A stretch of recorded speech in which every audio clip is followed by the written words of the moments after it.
Hello, I'm Dr. Gloria Horsley. And I'm her daughter, Dr. Heidi Horsley. Heidi and I want to welcome you to Open to Hope Conversations, the podcast. We believe that the greatest gift you can give yourself after a loss is hope, using this moment to connect with others who have not only survived but thrived. So let's get started.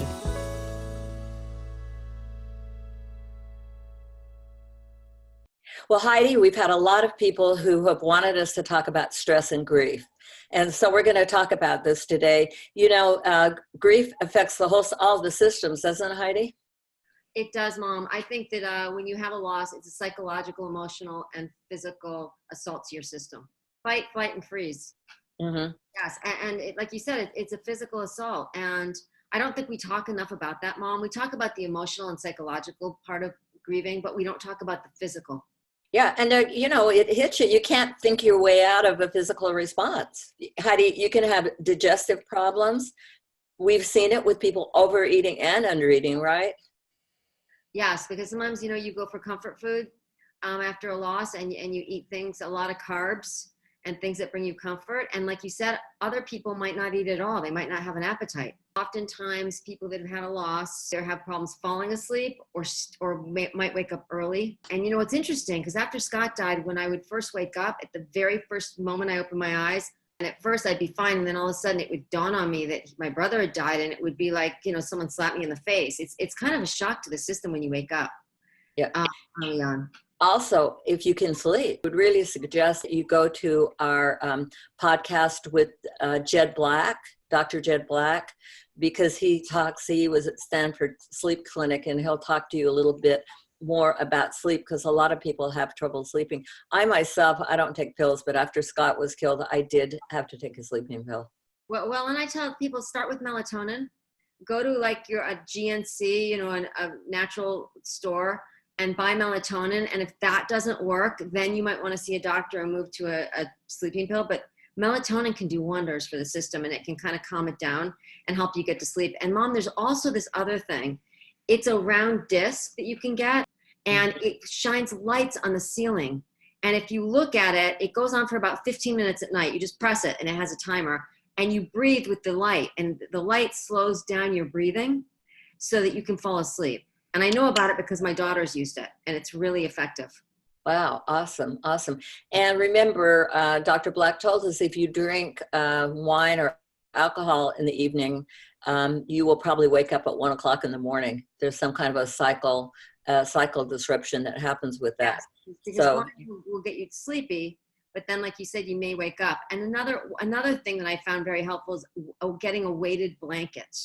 Mm-hmm. You can buy them online, and they're heavier than regular blankets.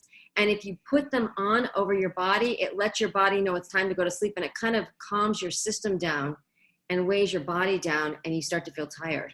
Right. So watch that sleeplessness. I wanted to also talk about chest pain, because sometimes people think they're having a heart attack when they're stressed, right? Yes, they do. And I just like to say that anxiety is a very big and normal part of grief. It's people look at it as a problem, and they don't understand. They're like, why am I so anxious all the time? And that's just part of grieving. You've had something out of control happen to you, and now you're feeling very anxious in general. And so that's something that people really struggle with after a loss is the amount of anxiety they're feeling. We'll talk about cognitive changes, Heidi. Forgetfulness, confusion, totally normal, right? Absolutely. Sometimes people feel like they can't remember anything, and they can't concentrate like they used to.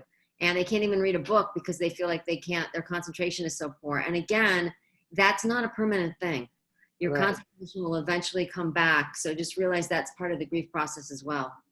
Right. And so hang in with that. And then there's the crying and the emotional changes, sadness, prolonged weeping, that kind of thing. You never know when it's going to hit you. We call it waves of grief. Anybody who's had a loss and is watching this knows how that is to have those waves of grief suddenly come over you.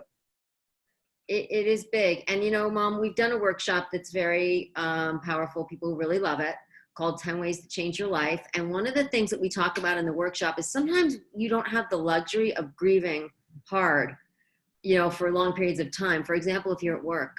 Mm-hmm. So we talk about, when you're in those places and spaces and you need to kind of move out of them, there are things you can do, like running your hands under cold water, snapping 50 times, doing jumping jacks, getting up and dancing, doing things to move your body around if you need to move out of those grief spaces.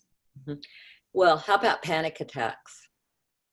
That, I'm glad you brought that up, because it's really normal. And I think what happens is when we get panic attacks, we work ourselves up into a frenzy and we start getting really scared. We start saying things like, oh my gosh, I'm getting anxious. What's going to happen? Am I going to have a heart attack? Am I going to die? Is my head going to explode? And usually what happens with panic attacks is they move up gradually to a 10, to the point where they're a 10. And then if you just observe them and say, okay, high anxiety, high panic, I see, and you sit with that and don't get too excited. At a 10, they will naturally your anxiety will start to move down. Mm-hmm. And I would also look at when it's happening, where it's happening, and see if you can see a pattern. Mm-hmm. Mm-hmm. And I was listening to a tape by Oprah yesterday, and it was kind of interesting because she talked about gratitude as being an important part of getting yourself feeling hopeful again. And I think that's important for all of your physical changes. She keeps a gratitude journal, which I love. She has been for years. Yeah, I like that too, Mom, because what we focus on grows. And so, when you get in bad spaces, try to find things that you can be grateful for. And I think that the podcast you're referring to that you listen to is the meditation app that you do, right? Right. Yep. And hope. So I think that if anyone out there wants to start meditating, or, this app is pretty amazing. It's a Deepak Chopra, Oprah Winfrey free app that is like 20 minutes, but there's a lot of talking, and it's a great way to get into meditation for those of you out there that think, I don't meditate, I can't meditate, I've never meditated. This is a good way to start. Let's just talk about a few things that people can do about nutrition. What about nutrition? Well, I think that people kind of get into what they call food comas. In other words, it's not real, but they eat a lot of carbs and they just keep eating, and they don't eat mindfully. Mm-hmm. So slowing down your eating, thinking about what you're eating healthy, fruits, vegetables, those kind of things, because, if we eat a lot of carbs and eat too much, we don't feel well. And that can make you feel even worse. What are you drinking? What things are you putting into your body? Make sure you have a glass of water there at all your meals, and drink water during the day. 6 or 8 glasses a day would be really important, because we do get very, very dehydrated. Berries, fruit, vegetables. Try to stay away from the donuts. It's hard when you've had a loss. I don't know why, but there's something that really draws me to carbohydrates when I'm stressed. Well, and the other thing is, after you've had a loss, you don't feel like making anything or cooking or preparing or even making decisions. And so anything that's easy, just grab and eat. So, I love when people bring healthy food when you're grieving, because you need things in your refrigerator that you can grab quickly that are healthy. Mm-hmm. Well, some of the things you can do for relaxation is, I love the tapes people make now, music tapes and things like that, their favorite music. In fact, I've had some people tell me, which I think is kind of interesting, that they have a sad tape. We've talked about compartmentalizing your grief at times. If you want to have a time when you go and light a candle and you can listen to your sad music. And when that tape ends, then maybe you move on and go to another area of the house or the car, or for a walk with headphones, and listen to some music that you find upbeat and comforting. I like that. The other thing I want to say is that a lot of people, I find, say more that not that they can't relax, but that they feel like all they've done is relax all day because they're grieving. And I always say, you're not relaxing. Grief is a lot of work. No, it is a lot of work. But you need to move the body as well as the brain and the lungs. You need to, get things going a little bit. So that's an important thing. Yoga. Talk about yoga, Heidi. People say they're not flexible enough to do yoga. Yoga is really powerful if you're grieving. And I think starting at a restorative level, to go to a restorative class. Anyone can do restorative yoga. All you do is you feel like you're just laying there.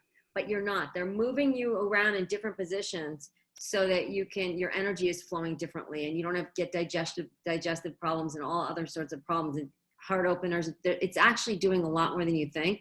So find a restorative class if you're someone that's never done yoga or that doesn't think they can do yoga. And like you said, Mom, you don't need to be flexible to do yoga. Mm-hmm. You don't need to be able to stand on your head or do back bends or do splits or any of that.